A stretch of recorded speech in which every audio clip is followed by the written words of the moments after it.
Mais uma vez, estou alegre, estou feliz, porque é uma alegria muito grande estar no púlpito da casa de Deus para trazer a palavra do Senhor. Ao mesmo tempo, estou calmo demais, né? Vocês estão vendo? Porque pregar neste púlpito aqui, além de ser uma honra, é uma responsabilidade muito grande, né? Porque não pode ser qualquer coisa. E de antemão eu quero dizer para a igreja que, por causa do convite que o pastor me fez de pregar no texto mais fácil de 1 Samuel, eu fiz um trabalho detetivesco para poder trazer uma palavra hoje de acordo com o que Deus quer nos nossos corações. Abra sua Bíblia no primeiro livro de Samuel.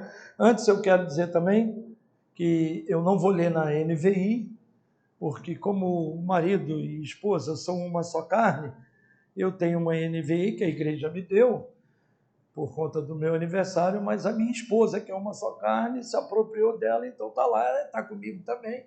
Eu tive que trazer outra, não faz isso não. Eu tive que trazer outra tradução. 1 Samuel 28, nós vamos ler o capítulo todo até o versículo 25. Diz assim o texto: E sucedeu naqueles dias que, juntando os filisteus, os seus exércitos, eu estou com dificuldade de ler porque meu óculos quebrou ontem, eu botei uma armadura aqui, uma armação, aliás, a armação aqui, não ri não, pastor, estou nervoso, botei uma armação aqui e está meio complicado, mas tudo bem. Que juntando os filisteus, os exércitos, para a peleja, para fazer guerra contra Israel, disse Aquis a Davi: Sabe de certo que comigo sairás ao arraial, tu e os teus homens. Então disse Davi a Aquis: Assim saberás tu o que fará o teu povo. E disse Aquis a Davi: Por isso te terei por guarda da minha cabeça para sempre. E já Samuel era morto, e todo Israel tinha chorado, e o tinha sepultado em Ramá, que era a sua cidade. E Saul tinha desterrado os adivinhos e os encantadores, e ajuntaram-se os filisteus e vieram e acamparam em Sunem, e ajuntou Saul a todo o Israel, e se acamparam em Gilboa.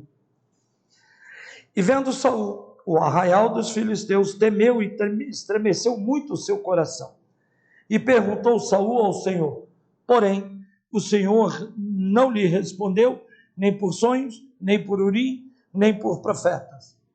Então disse Saul aos seus criados: Buscai-me uma mulher que tenha um espírito de feitiçaria, para que vá a ela e a consulte.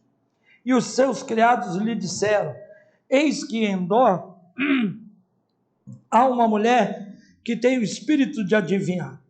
E Saul se disfarçou e vestiu outros vestidos, e foi ele, e com ele 2 homens. E de noite vieram a mulher, e disse: Peço-te que me adivinhes pelo espírito de feitiçaria, e me faças subir a quem eu te disser. Então a mulher lhe disse: Eis aqui, tu sabes que o que Saul fez como tem destruído da terra os adivinhos e os encantadores, porque pôs-me armas, um laço à minha vida, para me fazer matar. Então Saul lhe jurou pelo Senhor, dizendo: Vive o Senhor, que nenhum mal te sobrevirá por isso. A mulher então lhe disse: A quem te farei subir? E disse ele: Faze-me subir a Samuel. Vendo, pois, a mulher a Samuel, gritou em alta voz, e a mulher falou a Saul, dizendo: Por que me tens enganado? Pois tu mesmo és Saul. E o rei lhe disse: Não temas, porém que é o que vês? Então a mulher disse a Saul: Vejo deuses que sobem da terra. E lhe disse: Como essa figura? E disse ela: Vem subindo um homem ancião e está envolto numa capa. Entendendo Saul que era Samuel, inclinou-se com o rosto em terra e se prostrou. Samuel disse a Saul: Por que me desinquietaste ou me incomodaste, fazendo-me subir? Então disse Saul: Muito angustiado estou, porque os filisteus guerreiam contra mim, e Deus se tem desviado de mim, e não me responde mais, nem pelo ministério dos profetas, nem por sonhos, por isso te chamei a ti para que me faças saber o que hei de fazer. Então disse Samuel: por que, pois, a mim me perguntas, visto que o Senhor te tem desamparado e se tem feito teu inimigo? Porque o Senhor tem feito para contigo, como pela minha boca te disse, e tem rasgado o teu reino da tua mão e o tem dado ao teu companheiro Davi. Como tu não destes ouvidos à voz do Senhor e não executastes o fervor da sua ira contra Amaleque, por isso o Senhor te fez hoje isso. E o Senhor entregará também a Israel contigo na mão dos filisteus. E amanhã tu e teus filhos estarás comigo, e o arraial de Israel o Senhor entregará na mão dos filisteus. Imediatamente Saul caiu estendido por terra, e grandemente temeu por causa daquelas palavras de Samuel, e não houve força nele, porque não tinha comido pão todo aquele dia e toda aquela noite. Então veio a mulher e, vendo que estava tão perturbado, disse-lhe: eis que deu ouvidos à tua criada, a tua voz, e pus a minha vida na minha mão, e ouvi as palavras que disseste. Agora, pois, ouve também tu as palavras da tua serva, e porei um bocado de pão diante de ti, e come, para que tenhas forças para te pôres a caminho. Porém, ele o recusou e disse: não comerei.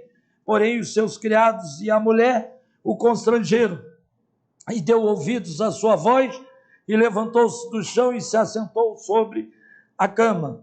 E tinha a mulher em casa uma bezerra cevada, e se apressou e a degolou, e tomou farinha, e a amassou e a cozeu em bolos asmos. E os trouxe diante de Saul e de seus criados, e comeram, depois levantaram e foram naquela mesma noite. Senhor, aqui está a tua palavra, Deus. Usa-me, Senhor, como boca tua, para trazer ao teu povo, Senhor, a mensagem que desejas. Aos nossos corações, Senhor, transforma-se, para que ouçamos, e não só isso, para que também saiamos daqui, Senhor, praticando aquilo que ouvirmos aqui nesta manhã. Amém. Bom, a mensagem praticamente está dividida em 3 partes, que vão se misturando ao decorrer de todo o texto que a gente vai pregar. A primeira é a história em si. A segunda são as incongruências desse texto. A terceira é o cerne dessa mensagem, que tem como tema, essa manhã, o homem sem Deus. E aplicação, ao mesmo tempo, desse texto. Os 2 primeiros versículos, o texto vai contar a história de Saul, que foi buscar uma feiticeira, está em Gilboa. Gilboa é uma cidade na montanha. Ele olha para o arraial dos filisteus, que está em Sunem, e vê uma multidão enorme, que é uma cidade mais baixa. Ele se apavora e diz: estou frito. Esses caras vão me engolir, estão guerreando contra nós, vão me engolir, eu não tenho como fazer nada. Consulta o Senhor, e o Senhor não responde de maneira nenhuma. E ele então vai buscar, pede aos seus criados para buscar uma feiticeira, para ver se pode dizer alguma coisa para ele, do que ele pode fazer para vencer os filisteus, ou qualquer coisa parecida. Essa é basicamente a história que a gente vai acompanhar durante o texto todo. Os 2 primeiros versículos é interessante, que fala de Davi indo se juntar a Aquis pela segunda vez. Ele já havia se juntado a Aquis lá no capítulo 22, quando ele se faz de maluco, ele dá uma de doido, sai riscando as portas. É ele que vai procurar Aquis. Agora ele vai de novo, voluntariamente, fugindo de Saul, procurar se juntar a Aquis.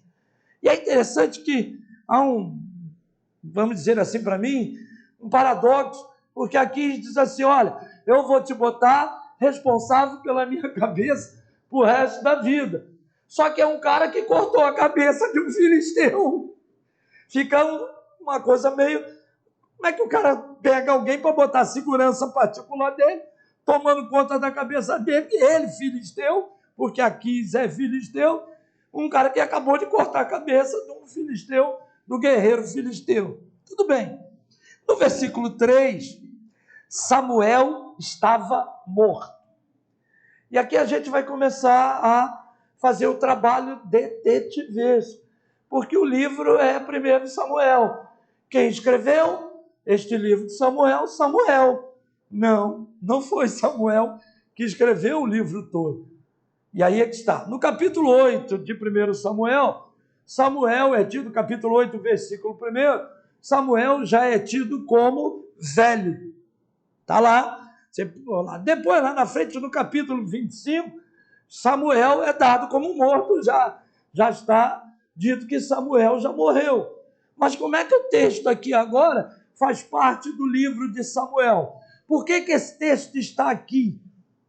E aqui é que eu quero E aí é que eu procurei fazer um trabalho detetivesco, porque é um texto que suscita muitas dúvidas, mesmo para nós cristãos conservadores, que entendemos que aqui não houve verdadeiramente uma sessão espírita, como muitos querem passar, como muitas opiniões existem em nosso meio, de que aqui houve realmente uma sessão espírita, que a feiticeira fez sim Samuel subir. Não é bem assim.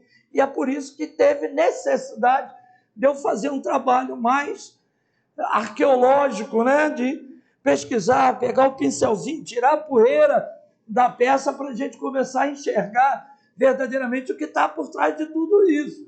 Porque você não pode pegar um capítulo, que é o capítulo 28, e desconstruir tudo que a Bíblia diz a respeito desse assunto.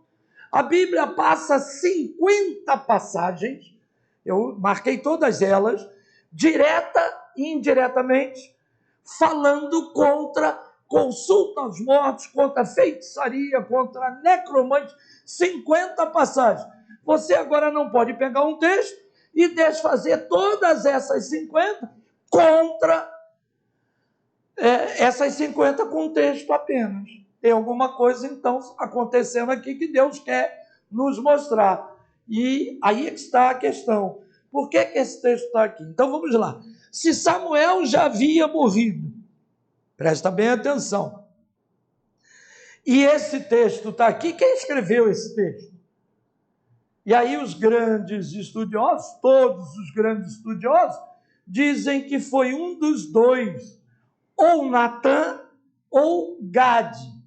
Então nós vamos lá para o capítulo 21, capítulo 22, você vai ver, por exemplo, Gade lá na caverna de Adulão, tirando, Davi, o que tu está fazendo aí? Não, sai daí. Gade acompanha Davi e Natã, idem, o tempo todo. Então, todos os estudiosos garantem e afirmam que foi o Natã ou Gade que escreveu. E há ainda outros teólogos, outros estudiosos, que dizem que este relato está registrado no livro de Jazar. Acompanha comigo, 2 Samuel. Vamos lá, 2 Samuel, gostaria que todos lessem comigo. 2 Samuel, versículo 18, capítulo 1, versículo 18. Eu gostaria que todos acompanhassem, diz assim o texto. Dois capítulos depois aí, já está acabando. Diz assim o texto, dizendo ele que ensinasse aos filhos de Judá o uso do arco. Eis que está escrito no livro de Jazar, e algumas traduções no livro do reto, o justo. Mas este livro é Jazar. Que livro é este? Quem foi esse cidadão? Esse livro é um livro apócrifo, que é usado, inclusive, gente, prestem bastante atenção, pelo apóstolo Paulo. 2 Timóteo, capítulo 3, versículo 8, Paulo vai falar de dois nomes que você não encontra em lugar nenhum. Por que eu estou trazendo esses dados? Para a gente entender esse texto com mais base, com mais propriedade, para a gente não sair por aí sendo levado ao redor por ventos de doutrina, por causa de algumas afirmações que estão no texto, mas que são totalmente incongruentes com o próprio texto e com o ensino da Bíblia. E a gente, às vezes, se deixa levar por esses argumentos. Então, presta atenção. Paulo, no 2 Timóteo, capítulo 3, versículo 8, ele vai falar de Janes e Jambres. Dois nomes se referindo ao fato da serpente lá, quando Moisés jogou a vara, que ela se transformou em cobra, vieram os feiticeiros de Faraó e fizeram o mesmo sinal. E aí diz Paulo, em 2 Timóteo, capítulo 3, versículo 8, que o nome desses feiticeiros era Janes e Jambres. Só que isso não está na Bíblia hebraica. Isso não está no original. Não existe nome desses feiticeiros no original. E da onde Paulo, então, tirou esses nomes? Por que Paulo fala sobre esses nomes? Justamente porque Paulo consultou outra fonte para tirar esse nome, que é o livro de Jazar, que é um livro apócrifo e que crê em feitiçaria, crê em consulta aos mortos, crê em espíritos encarnando e desencarnando, crê em reencarnação. É o livro de Jazar que vem trazendo isso. E Paulo, como era um homem letrado, aluno de Gamaliel, ele pesquisa todo tipo de fonte, faz também, sempre fez, um trabalho detetivesco, e ele cita esses dois nomes baseado no livro de Jazar. Mas o livro de Jazar está certo? Até certo ponto, sim, registrou fatos, mas até certo ponto, filosoficamente, vamos dizer assim, na questão da teologia, está completamente errado, como nós vemos hoje alguns teólogos famosos que creem em reencarnação. Eu tenho aí, eu já citei isso aqui, a enciclopédia, por exemplo, de Teologia e Filosofia do Russell Shum, no volume 6, ela trabalha 37 páginas falando de reencarnação e dando aval à reencarnação. Russell Shumplin afirma que existe reencarnação. E muitos crentes, quando leem aquele texto, saem reproduzindo isso e dizendo, não, olha, tem sim, está lá na enciclopédia de Teologia e Filosofia. Olha o quanto é importante a gente fazer um trabalho investigativo sério sobre certas passagens. Então, quem escreve esse texto aqui, 1 Crônicas 29, vai dizer isso, é Natan e Gade. 1 Crônicas 29, cita 3 nomes que escreveram o livro. Samuel, Natan e Gade. Samuel escreve até um determinado pedaço do livro, morre, e aí depois vai dar continuidade. Agora, se Natan ou Gade foi quem escreveu, um ou outro, eu pergunto, da onde Natan e Gade tiraram esse relato para escrever? Eles foram testemunhas oculares desse evento? E aí é que a gente começa a pensar o texto.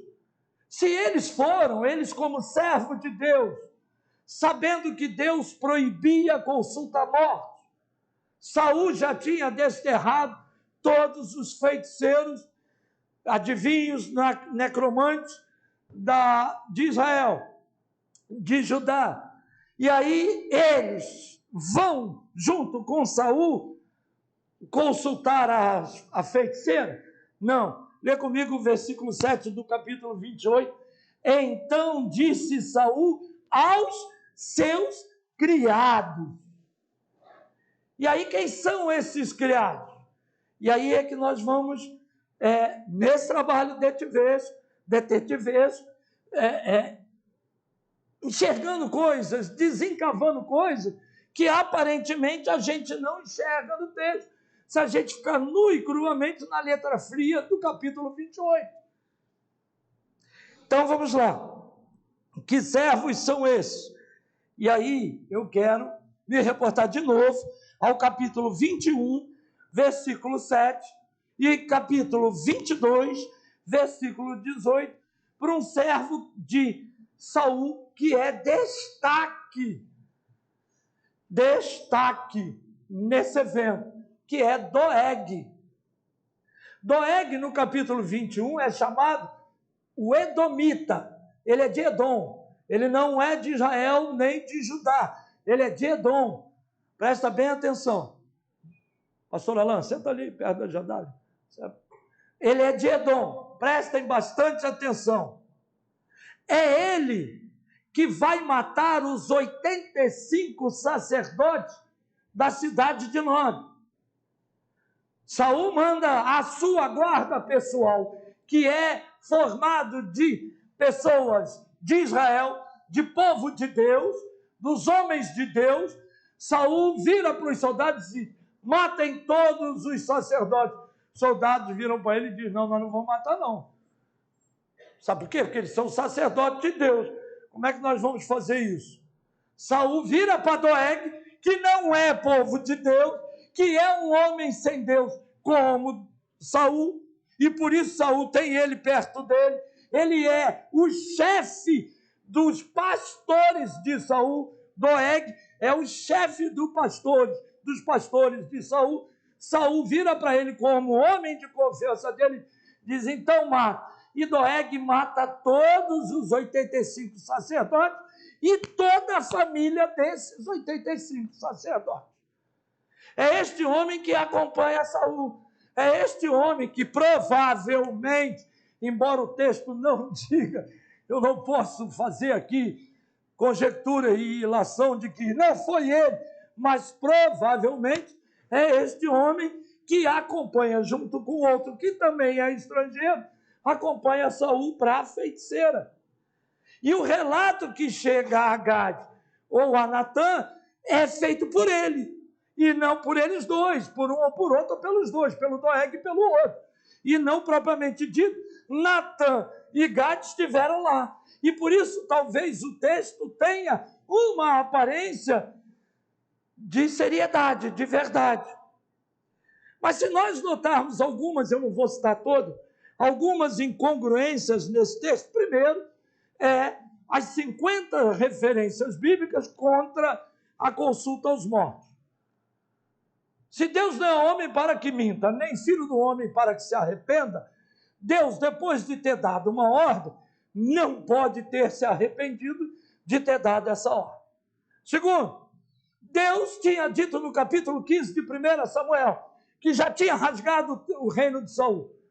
Não precisa falar de novo. Deus falou e a partir daí Deus nunca mais falou. A linha de comunicação entre Deus e Samuel foi cortada no capítulo 15. Não tem mais. Ele não consegue mais ter relação de comunicação com Deus. Aliás, relação nenhuma, porque ele era um homem que não tinha o coração voltado para Deus. Ele era um homem sem Deus. E por isso Deus rasgou o reino. Samuel, quando ele vai agarrar Samuel, que rasga o manto, Samuel diz para ele: Deus rasgou o teu reino e vai dar ao teu amigo, que é melhor do que você. A partir dali acabou a linha de comunicação com Samuel. E nós vamos ver todo o livro, a partir daí, Deus nunca mais falando com Saul. Perfeito? Outra coisa, outra incongruência. Samuel passou a vida inteira falando com o povo. E falando o quê? Com o povo de Deus. E falando o quê? Falando o que ele, Samuel, achava. O que ele, Samuel, queria. O que ele, Samuel, estava mandando. Não. Samuel nunca falou por conta própria. Tudo que Samuel falou ao povo, falou mandado por Deus. Então era Deus quem falava por Samuel. E não Samuel falava por conta própria. Se isso acontece, como é que agora, depois de morto, Samuel levanta para falar com Saul? Samuel não poderia ter feito isso. E se Samuel então falou, quem falou foi o próprio Deus. E como é que Deus participaria de uma sessão espírita que ele tinha proibido e era abominação a ele fazer esse tipo de cerimônia, de atitude? Então você vai vendo algumas incongruências. Outra, quando Samuel consulta a feiticeira, ela pergunta para ele, eu frisei na hora que estava lendo, quem tu queres que eu faça subir? Se ela sabe quem é, ela mesma, ela é feiticeira, ela fala com o espírito, ela já devia. Aí Samuel dá de bandejas, Saul dá de bandeja na mão dela. Não, eu quero que tu faça subir Samuel. Aí é fácil. Ser espírito assim, até eu, como diz o reverendo Nicodemos, dar a revelação a respeito dos outros é mole. É só olhar para a cara do Costa, ver que ele está triste. Deus está me revelando que tem alguém aqui triste, é o irmão Costa. Claro, o cara é alegre, está rindo toda hora, está bom, igual o Schwenk, olha lá. E aí daqui a pouco tu vê o cara de cabeça baixa, não precisa Deus dizer que não, porque dá para a gente perceber que ele está assim. Então, quem tu quer que eu faça subir? Samuel. Como Samuel não era conhecido por ninguém, né? Samuel, ninguém conhecia Samuel, né? No meio do povo de Deus. Claro, quem que não sabia quem era Samuel? A feiticeira não sabia quem era Samuel? Quando ele falou, disse lá, prato feio. Veja um velho subindo aqui com uma capa, pronto, é Samuel de Saul. Aí vai Saul vai dizer que é Samuel. E é ela que trava o diálogo com pseudo Saul. Não é Samuel. Diz o texto que Samuel entendeu com a fala da mulher que era Saul. Tem muitas outras incongruências que a gente passaria aqui a pregação só falando dessas discrepâncias. Mas o cerne da mensagem, e é aqui que eu quero chegar, é o homem sem Deus. E aqui eu quero falar propriamente dito de Saul e dos erros que Saul cometeu. E eu fiz uma listinha aqui de 8 erros aproximadamente que o homem sem Deus cometeu. E que, para nós hoje, esse texto, ou a vida de Saul, vai nos ensinar muito a tomar cuidado, a vigiar, a ler mais a palavra, a mergulhar mais nas coisas de Deus e a dar crédito ao que Deus fala através da sua palavra. Prestem bem atenção. Primeiro erro que Saul comete. Primeiro, Saul, capítulo 8, lá de 1 Samuel, do versículo 11 ao versículo 18, vai ficar claro quem será Samuel. Quem será Saul, perdão. Quem será Saul? Vai ser um rei que vai fazer tudo que não devia fazer. O próprio Deus já testemunha isso a respeito dele. Mas vamos lá. Primeiro erro que Saul busca e faz, demonstrando que ele era um homem sem ter nada com Deus. E aí é que está legal. O texto já mostra um erro gravíssimo de Samuel. Quem desterrou os feiticeiros de Judá? Botou todo mundo para fora, disse que não queria. Saul. Ele era o rei, botou para correr. Por que ele botou esse povo para correr? Porque ele acreditava que isso verdadeiramente era abominação a Deus e ele servia a Deus? Não! Porque se ele acreditasse, ele não teria ido lá consultar a feiticeira. Ele botou porque era uma ordem. Ele botou porque Samuel falou que Deus falou. Então, já que eu sou o rei, Samuel falou que Deus falou, eu vou botar para correr. Mas, no fundo, Saul acreditava nisso. Então, o primeiro erro, e você vê claramente, que ele não era um homem convertido a Deus verdadeiramente. Porque se fosse, não interessasse as circunstâncias, ele se manteria fiel a Deus. Ele não consultaria, mesmo que ele morresse. Ele continuaria, como inúmeros cristãos durante a história da igreja têm morrido aí por causa da palavra de Deus e não tem negado. Não tem arrumado desculpa, não, mas olha só, sabe o que é e que ele faz constantemente. Você vai ver ele dando essas desculpas durante os erros, você vai ver ele dando essas desculpas. Não, eu fiz isso, mas foi por causa daquilo. Ele vai, não tem. O que Deus falou, a gente tem que cumprir. Então, primeiro erro, 1 Samuel, capítulo 13, do versículo 1 ao versículo 4, Samuel vai fazer algo que não há. Isaías condena, no capítulo 42, versículo 8 do livro de Isaías, Deus condena isso. Ele não divide a sua glória com ninguém. Em 1 Samuel, capítulo 13, Saul vai levantar o altar buscando a sua própria glória.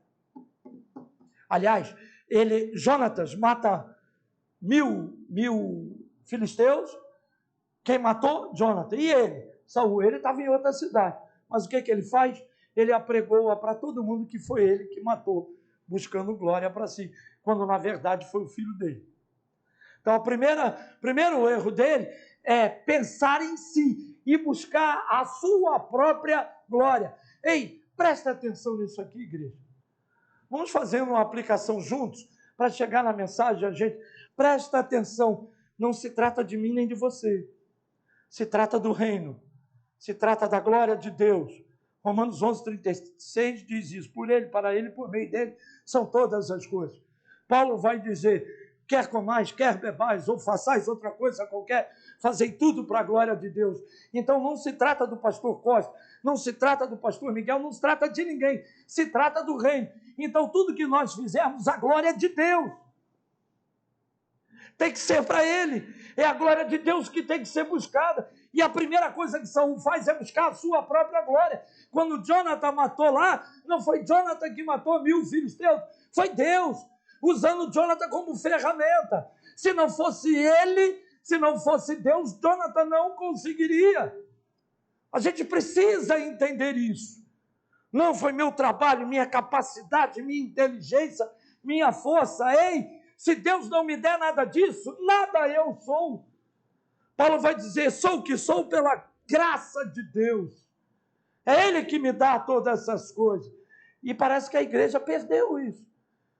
Não estou dizendo a nossa, claro, mas parece que a igreja... Mas é bom que a gente esteja sempre revivendo essas coisas, para que a gente esteja com isso simplesmente, para que a gente não caia na tentação de buscar glória, porque o ser humano é isso. É a guerra da carne contra o espírito. Mesmo nós convertidos, existe essa guerra em nós. Paulo vai dizer isso em Romanos 7. Então a gente precisa estar atento. Segundo erro, capítulo 13, do versículo 8 ao 10, é quando ele, mais uma vez, vai desobedecer a ordem de Deus. Ele vai sacrificar. Samuel manda ele ficar, espera 7 dias aí, que quando eu chegar, eu vou oferecer sacrifício a Deus. Samuel está demorando muito, é muito dia. Quer saber uma coisa? Traz aqui o sacrifício que eu vou sacrificar. E aí a gente tem que entender certas coisas. Deus tem um chamado para cada um, e cada um tem que se colocar no seu chamado, e não tentar se colocar aonde Deus não te colocou. E aí não tem esse negócio de que um chamado é melhor ou maior do que o outro. Não, no reino de Deus não há essa hierarquia. Há ordem, por questões funcionais, há ordem, mas não há hierarquia. Pastor Miguel não é melhor do que ninguém aqui. Há uma ordem de funcionamento que Deus estabelece e coloca os seus líderes exatamente para cumprir a ordem que ele estabeleceu. Mas não tem ninguém melhor do que ninguém. Então, se Deus te colocou num lugar, fique e dê glória a Deus por causa disso, porque ali o teu ministério e faça isso com excelência. Seja lá o que for. Terceiro erro que Samuel comete. E esse aqui é um dos mais graves que Samuel vai citar de novo. É quando lá em 1 Samuel, ele vai deixar os amalequitas, Amaleque e vivo, e não só Amaleque. É interessante que Deus, quando dá ordem, manda exterminar todo mundo, mas não manda só exterminar as pessoas. Diz, consagre tudo deles, destruindo, tu consagre a mim, destruindo boi, ovelhas, geral. Não pode ficar nada deles vivo. O que Saul faz? E aí que é interessante, porque ele, além de deixar Amaleque vivo, ele separa bois, algumas coisas boas, ovelhas, e isso aqui dá para eu guardar para mim. Dá uma daquele sujeito lá de Josué, Acã, isso aqui eu vou guardar para mim, vou desobedecendo a ordem de Deus, que tinha mandado exterminar tudo. Quando Samuel chega, olha, aí ele mente, presta atenção, ele vai mentir, olha o homem sem Deus. E aí, Saul? Não, eu fiz tudo como Deus mandou. Aí Samuel diz, é mesmo? E esse balido aí de ovelha? O que é isso? De onde está vindo isso? E esse mugido aí dos bois? De onde está vindo isso? Aí ele mente pela segunda vez. Não, isso aí não fui eu não, tá? Foram os soldados que acharam isso aí bom para sacrificar ao Senhor. Olha como é que ele tenta, e que hoje muita gente está se envolvendo em certas práticas religiosas com a ideia de que está fazendo isso para o Senhor, para agradar o Senhor. Não é o meu coração que tem que dizer o que vai agradar o Senhor. É o Senhor que me diz o que Ele quer que eu faça para agradá-lo. E tem muita igreja aí que, não, eu faço assim porque o meu coração, e Deus não vai desprezar o meu coração. Vai sim. Porque se Ele não mandou, vai sim. Não adianta você alegar que você está fazendo para agradar a Deus. Se você quer agradar a Deus, faça o que Ele mandou. Única e exclusivamente. Não tente criar nada, não tente inventar nada, porque você com certeza desagradará a Deus. Não é o teu coração. O coração quebrantado e contrito que o salmista fala é o coração que reconhece a sua condição pecaminosa e obedece a Deus. Esse é o coração quebrantado e contrito. Não é o coração que se arrepia, se emociona e faz aquilo que acha que tem que fazer. Não é não. Irmão, é o coração que obedece ao que Deus mandou fazer. Aí Saul aqui diz, não, foram os soldados, sabe por quê? Porque eles viram que era a ovelha boa, boi bom, aí separaram para sacrificar. Quem era o rei? Não era ele? Quem tinha autoridade sobre os soldados? Não era ele? Então não foram os soldados, foram ele. Porque quando ele viu, se fossem os soldados, se tivesse sido os soldados, que os soldados tinham separado, ele como rei tinha que fazer o quê? Matar todo mundo, inclusive os soldados. Por que vocês estão desobedecendo a ordem de Deus? Ele tenta transferir a sua responsabilidade para os soldados. Quarto erro. E aí sim, 1 Samuel 15, 12. Agora sim, ele levanta o altar à sua própria glória. Ele vai lá para o Monte Carmelo, Samuel chega, cadê Saul? Não, Saul já saiu, ele foi lá para o Monte Carmelo e ergueu um altar para a sua própria glória, diz o texto de 1 Samuel 15, 12. Quinto erro, e aí a gente já falou isso, Deus não divide sua glória com ninguém. Saul só é rei porque Deus colocou. Alguém só faz alguma coisa porque, então, a glória de quem? É de Deus, não é minha, não é tua, não é de ninguém. Quinto erro, aí eu já falei adiantado, mentiu, né, que iam sacrificar a Deus. Sexto erro, matou todos os 85 sacerdotes da cidade de Nob e toda a sua família. Está lá 1 Samuel capítulo 22, versículo 17 e versículo 18. Sétimo erro, o pastor tem pregado aqui, pregou aqui, a perseguição de Saul contra Davi. Se Davi é um homem segundo o coração de Deus, ao perseguir Davi, ele está perseguindo quem? O próprio Deus. Olha o erro que ele está cometendo. E cada erro desse vai mostrando que ele é um homem sem Deus. Com uma série de desculpas, com uma série de argumentos, para dizer que ele está querendo fazer o melhor, para dizer que ele está querendo agradar a Deus, todavia, completamente distante daquilo que Deus queria. Oitavo erro. E aqui, para culminar, esse oitavo erro, então, aí eu vou usar as palavras do pastor Miguel, não tem jeito, tem que... A Gedália falou para eu tomar cuidado para eu não ficar igual os discípulos de um bispo que tem aí que entorta dedo, fala rouco, imitando o bispo. Todos os membros fazem isso, todos os pregadores fazem isso. E aí a Gedália falou para mim, cuidado, que daqui a pouco tu tá um Miguel da vida, só que em versão gorda. Cuidado com isso. Mas eu sou obrigado...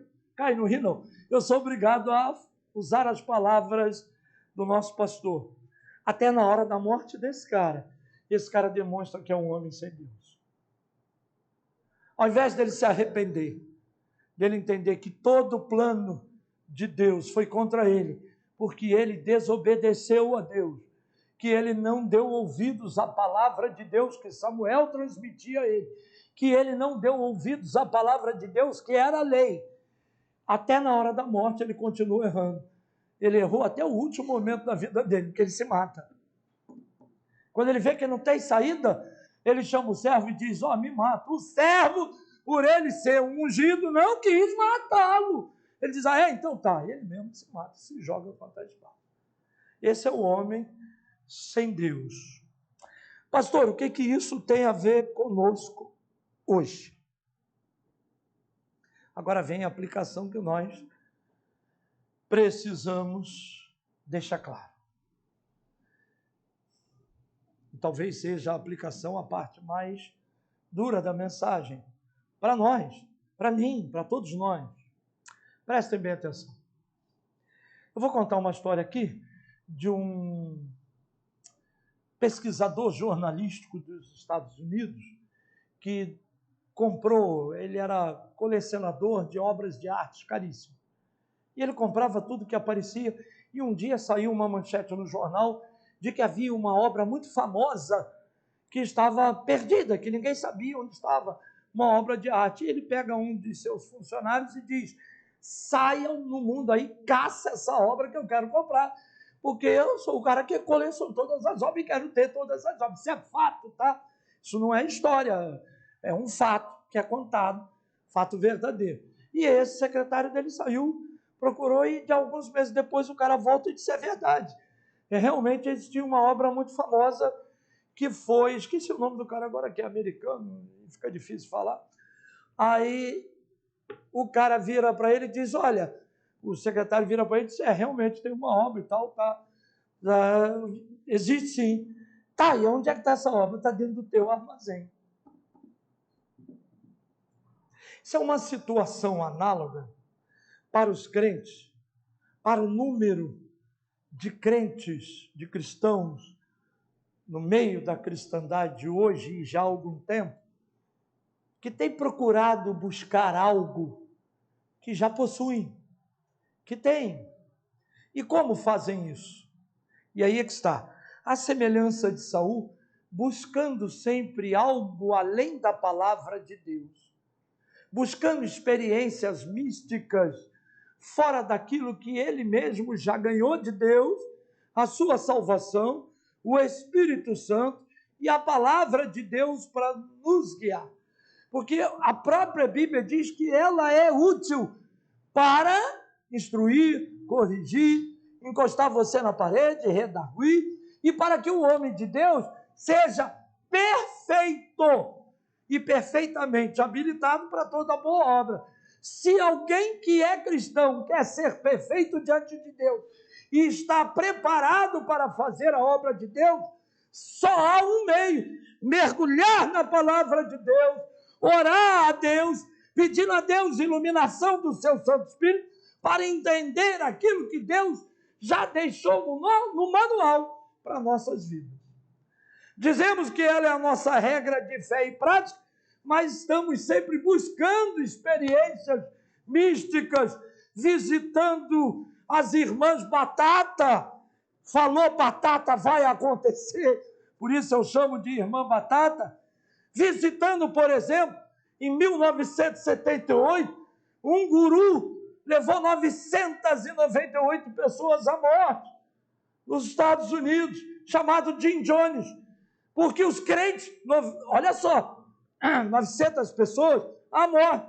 Por quê? Porque esses crentes foram buscar fora da palavra de Deus experiências diferentes, um êxtase, alguma reação mística que eles queriam sentir, e por isso se mataram envenenados, porque foram buscar fora da palavra de Deus o que não deviam. Foram buscar a feiticeira de Endor. Hoje os crentes não estão buscando feiticeiros propriamente dito, não estão indo aos centros espíritas, ou seja lá o que for, mas estão buscando os gurus, que estão levando todos eles para a mão. Em Uganda, no ano 2000, 200 pessoas se mataram na seita 10 mandamentos de Deus, porque foram buscar fora da palavra de Deus a feiticeira de Endor, que hoje não tem o nome de feiticeira, que a cidade não é mais de Endor, mas está presente no meio da cristandade. Nós temos os Benny Hinn, os Kenneth Reagan. Agora Benny Hinn vem para a televisão publicamente e diz: olha, eu quero pedir perdão ao mundo pela pregação que eu fiz, pela doutrina que eu ensinei. Aquilo era doutrina satânica e agora já era. E quem morreu mergulhado nessa doutrina, para onde foi? É o Benny Hinn que é culpado? Não! É também, claro. Mas aquele que foi buscar fora da palavra de Deus, a feiticeira de Endor, da pós-modernidade e da modernidade. Kenneth Reagan, que pregava cura, que pregava não sei o que, morreu de câncer. Sua irmã morreu também de câncer. Ele não conseguiu curar. E hoje, milhares de cristãos, e pasmem, igrejas batistas, estão colocando seminários do Kenneth Reagan nas suas igrejas, levando um bocado de gente para o mesmo caminho que Saul caminhou com a feiticeira de Endor.